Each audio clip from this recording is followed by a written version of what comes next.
La Ventafocs. Un cavaller vidu es va casar amb una dona malcarada i orgullosa, que tenia dues filles tan geniudes com ella. El gentil home també tenia una noia, dolça i bonica com la seva primera muller. La madrastra i les seves filles maltractaven a la pobra noia, la carregaven de feina i la vestien amb pelligots i la feien dormir a la palla.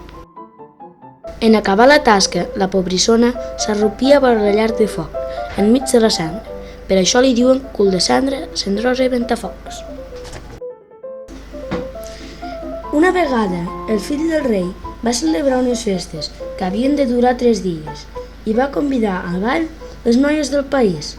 Les dues germanes tot eren provar-se vestits i pentinats. La Ventafocs les ajudava i reien d'ella dient-li: «T'agradaria anar al ball, oi, cul de cendra?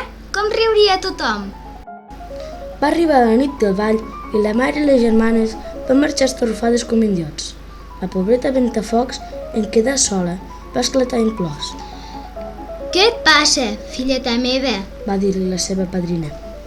«Voldries anar al ball tu també, oi? Jo t'ajudaré». La padrina era una fada i li va manar. «Ves al jardí i porta'm una carabassa». Tot seguit, la va tocar amb la vareta màgica i la convertí en una gran carrossa daurada. «Bé», va dir. «ja pots anar al ball».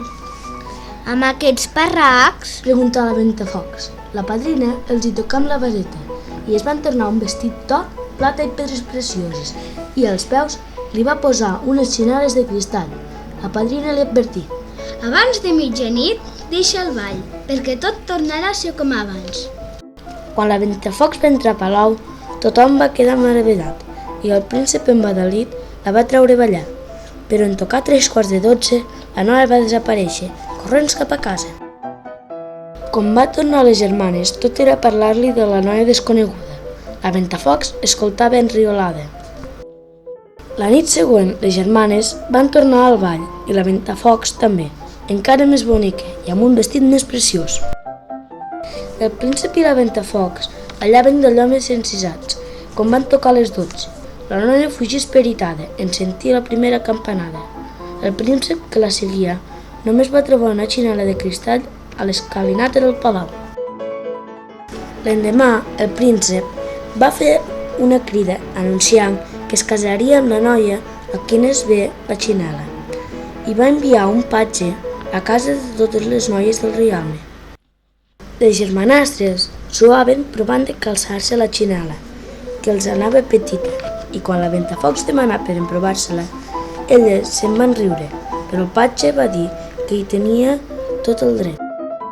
La hi va posar i semblava feta a mida. La Ventafocs es va treure l'altra xinela i se la va posar a l'altre peu davant l'astronament de les germanes. Apareix la padrina i amb la seva vareta la vesteix més resplendent que mai.